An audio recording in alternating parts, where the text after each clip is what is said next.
കൂടിക്കാഴ്ച. രചന വിജയ് സത്യ. അവതരണം ഷാഹുൽ മലയിൽ. എഡിറ്റിംഗ് ഷിരീജ് പൂനൂർ. രാവിലെ PSC എക്സാം എഴുതാൻ പോയ അനിയത്തിയുടെ കോള് ഒട്ടും പ്രതീക്ഷിക്കാത്ത അവസരത്തിൽ വന്നപ്പോൾ അവൾ അമ്പരന്ന് പോയി. ഈശ്വര, ഇവൾക്ക് എന്തു പറ്റി? ഫോൺ എടുത്തപ്പോൾ മനസ്സിലായി. വിചാരിച്ച പോലെ എന്തോ ഏടാകൂടെ ഒപ്പിച്ചു വെച്ചു. നീ എന്തിനാ ഷാനു അപരിചന്മാരോട് ചൂടാവുന്നു? അത് വളരെ അപകടമല്ലേ? അല്ലേ ചേച്ചി, പൊതുതരത്തിൽ പുകലിക്കുന്ന നിയമമില്ലേ? എന്നിട്ട് അയാൾ ബസ് സ്റ്റോപ്പിൽ പൊതുജനങ്ങൾ നിൽക്കുമ്പോൾ പുക ഊതി വിടുക. ഇനി ചോദിക്കാണ്ടിരിക്കാൻ പറ്റുമോ? നീയല്ലേ പറഞ്ഞ അവിടെ വേറെയും ചെറുപ്പക്കാരുണ്ടായിരുന്നു എന്ന്? ഉണ്ടായിരുന്നു, പക്ഷെ അവരാരും അതിനെതിരെ ഒരു അക്ഷരം പറഞ്ഞിട്ടില്ല. ഒക്കെ നട്ടിലില്ലാത്തവരാ. ഏതായാലും സൂക്ഷിക്കണം. അപരിചിതമായ സ്ഥലവും അപരിചിതമായിട്ടുള്ള കുറേ ആൾക്കാരും. അവൻ നിന്നെ തുറച്ചു നോക്കിയാണ് കുറേ നേരമായിട്ട് നിരീക്ഷിക്കുകയാണെന്നൊക്കെ പറഞ്ഞിട്ടല്ലേ ഇപ്പോൾ വിളിച്ച്. ഏതായാലും അവൻ്റെ പിക്ചർ എടുത്ത് വെച്ചേക്കണേ. ഉപദ്രവമെല്ലാം ഉണ്ടായാലോ. കഴിയുന്ന വേഗം അവിടുന്ന് പോരാൻ നോക്ക്. അത് ശരിയാണെന്ന് അവൾക്ക് തോന്നി. ഈ എക്സാമൊക്കെ പ്രഹസനമാണ്. ജോലി ഏതായാലും കിട്ടില്ല. ഇന്നത്തെ പോലെ എത്രയോ PSC എഴുതി 35 ഒഴിവിന് 3000 ആൾക്കാർ പരീക്ഷ എഴുതുന്നു. നിരാശയോടെ ആ ബസ് സ്റ്റോപ്പിൽ വീട്ടിലേക്ക് പോകാൻ ബസ് കാത്ത് നിൽക്കുകയായിരുന്നു അവൾ. അപ്പോഴാണ് ഒരു കാലമാടം നിന്ന് പുകവലിച്ച് തീവണ്ടി പുക വിടുന്ന പോലെ വിടുന്നു. വീട്ടിലേക്ക് വിളിച്ച് ചേച്ചിയുടെ ഫോൺ കട്ട് ചെയ്തു.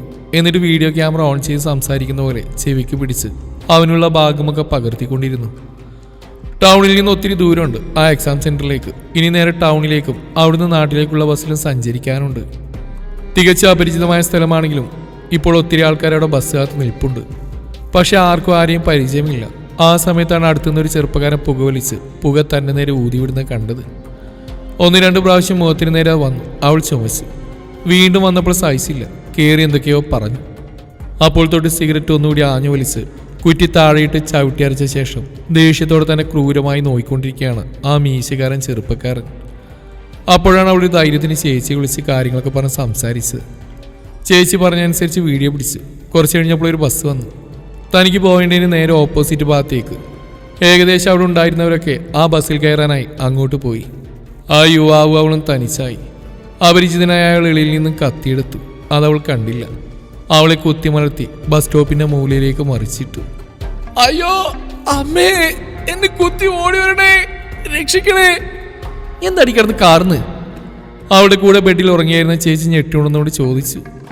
എക്സാമിന് ഒറ്റയ്ക്ക് പോയപ്പോ അയാള്, ആ സിഗരറ്റ് വലിച്ചയാള് എന്നെ കുത്തി മലർത്തി, ആ മീശക്കാരൻ. അനിയത്തി സ്വപ്നത്തിൽ എന്തോ കണ്ട് പേടിച്ച് നിലവിളിച്ചതാ. ഓലക്ക, ചുമ്മാ കിടന്ന് ഉറങ്ങുന്നുണ്ടോ? എക്സാമിന് നാളെ പോകാനുള്ളതല്ലേ? ഞാൻ കൂടെ വരാൻ സമ്മതിച്ചല്ലോ, പിന്നെ നിന്നെ പേടി. അവൾ കണ്ട് ദുസ്വപ്നമാണ് മനസ്സിലായപ്പോൾ നാണത്തോടെ കിടന്നുറങ്ങി. ഇന്റർവെല്ലിന് ശേഷം സ്വപ്നം വീണ്ടും വന്നു.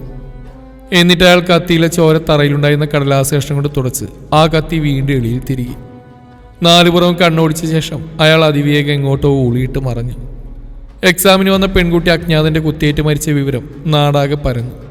കൊല്ലപ്പെടുന്നതിന് തൊട്ടു മുമ്പ് തന്നെ വിളിച്ചിരുന്നതായി അവളുടെ ചേച്ചി പോലീസിനോട് പറഞ്ഞു. താൻ അവളോട് അവൻ്റെ വീഡിയോ പിടിക്കാൻ പറഞ്ഞിരുന്നതായും ചേച്ചി പറഞ്ഞു.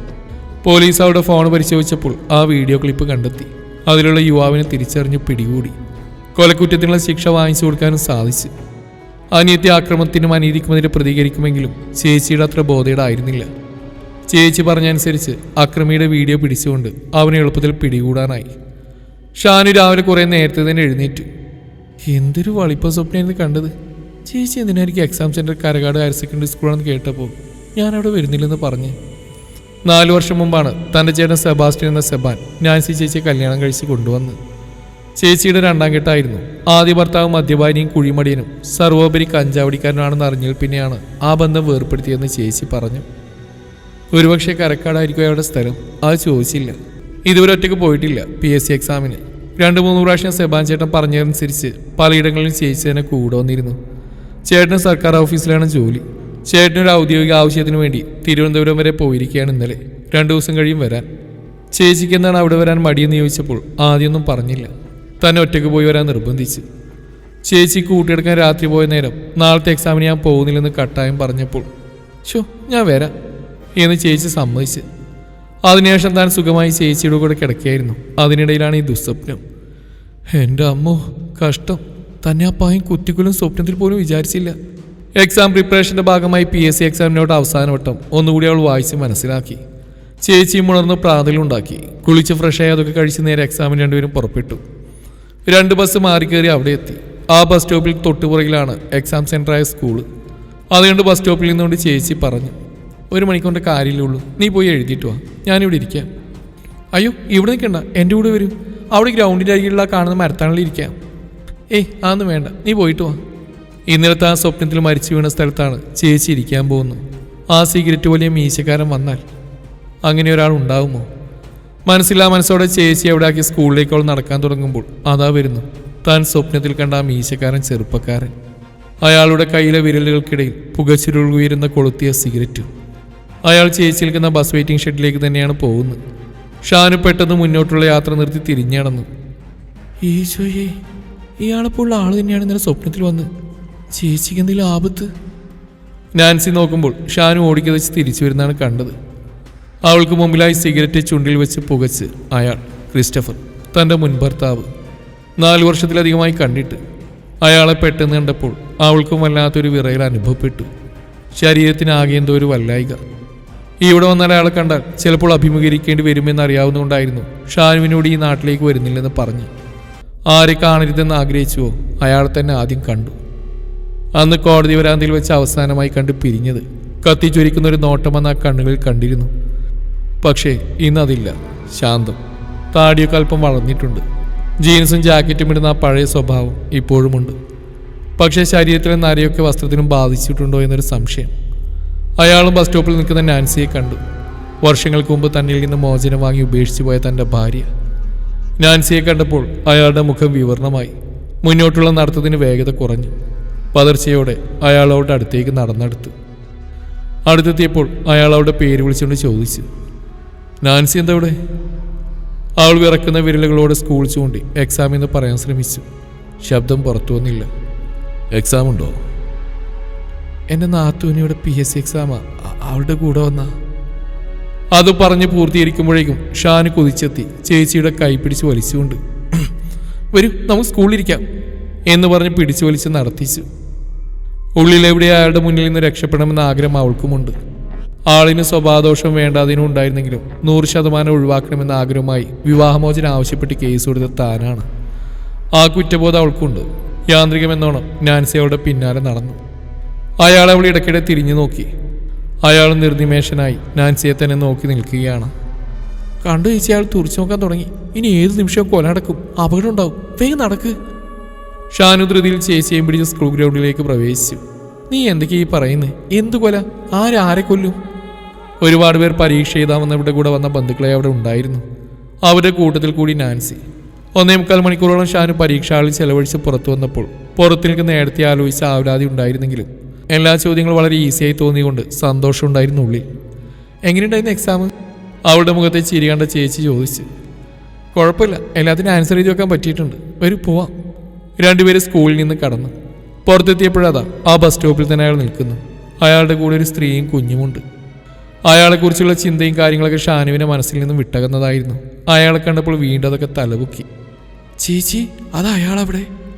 നാൻസിയോ ശ്രദ്ധിച്ചു. അത് നിനക്ക് ആരാന്നറിയോ? ചേച്ചിക്കറിയോ? എടി, അതെൻ്റെ മുൻ ഭർത്താവാ. ആണോ? ആ. അപ്പോൾ പുള്ളിയുടെ നാടാണല്ലേ ഇത്? അതുകൊണ്ട് ചേച്ചി ഇങ്ങോട്ട് വരുന്നില്ലെന്ന് ആദ്യം പറഞ്ഞേ. നാൻസി ചിരിച്ചുകൊണ്ട് മൂളി. കൂടെയുള്ള ഭാര്യയും കുട്ടിയാണെന്ന് തോന്നുന്നു ചേച്ചി പറഞ്ഞു. വൃത്തിയുടെ സ്വഭാവമുള്ളതുകൊണ്ടല്ലേ ചേച്ചി അയാളെ വിട്ട്? എന്നാൽ ഏത് അലവലാതിയും കേട്ട നാട്ടിൽ കുറേ എണ്ണം ഉണ്ടല്ലോ, ഷാനു കളിയായിക്കൊണ്ട് പറഞ്ഞു. നാൻസിയും ഷാനുവും ബസ് സ്റ്റോപ്പിലെത്തിയതും അയാളുടെ കൂടെ ഉണ്ടായിരുന്ന സ്ത്രീ കുട്ടിയെയും കൂട്ടി ചിരിച്ചുകൊണ്ട് നാൻസിയുടെ അടുത്ത് വന്നു. നാൻസിക്ക് എക്സാം ഉണ്ടായിരുന്നോ? അപ്പോഴാണ് അവരെ ശരിക്കും നാൻസി ശ്രദ്ധിക്കുന്നത്. ക്രിസ്റ്റഫറിൻ്റെ കസിൻ റീന ചേച്ചി. ഇത് റീന ചേച്ചി ആയിരുന്നോ? എനിക്ക് പെട്ടെന്ന് മനസ്സിലായില്ല കേട്ടോ. ഇതെൻ്റെ നാത്തും കുട്ടിയാ. ഇവൾക്ക് എക്സാം. ഞാൻ കൂടെ വന്നാ. നാൻസി അറിഞ്ഞിരുന്നോ? ഡിവോഴ്സിന് ശേഷം ക്രിസ്റ്റഫർ എന്നെയാണ് കെട്ടിയത്. നീ വിട്ടുപോയതിനു ശേഷം പുള്ളി ശരിക്കും വട്ടനെ പോലെ തന്നെയായി. പിന്നെ ഡി അഡിക്ഷൻ സെൻ്ററിലും റീഹാബിലിറ്റേഷൻ ചികിത്സകളൊക്കെ നടത്തിയ ശേഷം വീട്ടുകാരുടെയും ബന്ധുക്കളുടെയും നിർബന്ധം കൂടി ആയപ്പോൾ ഡിവോഴ്സായി വീട്ടിലിരിക്കുക ഞാനിതിന് സമ്മതിച്ചു. ഞങ്ങളുടെ മോനായത്. അവരത്രയും പറഞ്ഞ് എൻ്റെ മകനെ കാണിച്ചു കൊടുത്തു. എന്താ മോൻ്റെ പേര്? സിയാൻ. നാൻസി അവൻ്റെ കുഞ്ഞുകവളിൽ നുള്ളി ചോദിച്ചപ്പോൾ ആ കുഞ്ഞ് പറഞ്ഞു. നമ്മൾ തമ്മിൽ നല്ല ബന്ധത്തിലായിരുന്നല്ലോ. റീന ചേച്ചി ഞാൻ ഇടയ്ക്കെങ്കിലും ഓർക്കാറുണ്ട്. ഇനി ഒരിക്കലും കാണാൻ പറ്റില്ലേ എന്ന് വിചാരിച്ചിരുന്നു. ഇങ്ങനെ ഡിവോഴ്സ് വാങ്ങിച്ച് ഓരോരുത്തർ അവരുടെ ജീവൻ നോക്കി പോകുമ്പോൾ തമ്മിൽ നന്നായി സ്നേഹിച്ച് പെരുമാറിയ ബന്ധുക്കളോടൊക്കെ പിരിയേണ്ടി വരുമ്പോൾ വല്ലാത്തൊരു നിരാശയുണ്ടാവാറുണ്ട്. നാൻസി സങ്കടത്തോടെ പറഞ്ഞു. അത് ശരിയാ. പുള്ളി നേരത്തെ ഇവിടെ ഒരു കടയിൽ സാധനം വാങ്ങാൻ വരുമ്പോൾ നിന്നെ കണ്ടിരുന്നു. അത് വീട്ടിൽ വന്ന് പറഞ്ഞു. അത് കേട്ടപ്പോൾ എനിക്ക് നിന്നെ ഒന്ന് കാണാൻ തോന്നി. അതാ എക്സാം കഴിയും വരെ ഇവിടെ കാത്തുനിന്ന്. അതെ, നിന്റെ ഇപ്പോഴത്തെ ഭർത്താവിന് എന്താ ജോലി? പഞ്ചായത്ത് ഓഫീസ് ക്ലർക്കാ. ആണോ? കുട്ടികൾ ആയിട്ടില്ല. ക്രിസ്റ്റഫർ എന്തോ അങ്ങനെ കൂളായിട്ട് സംസാരിക്കാനായില്ല. ശാന്തമായി ദൂരെ കണ്ണുകൾ വായിച്ച് അവരുടെ വർത്തമാനം കേട്ട് അവൻ അവിടെ നിൽക്കുകയാണ്. ക്രിസ്റ്റഫർ റീനയും ഒന്നുകൂടി യാത്ര ചോദിച്ച് കുട്ടിയുടെ കൈ പിടിച്ച് നടന്നു പോകവേ വന്നു നിന്ന ബസ്സിൽ ആൻസിയും ഷാനുവും കയറിപ്പോയി.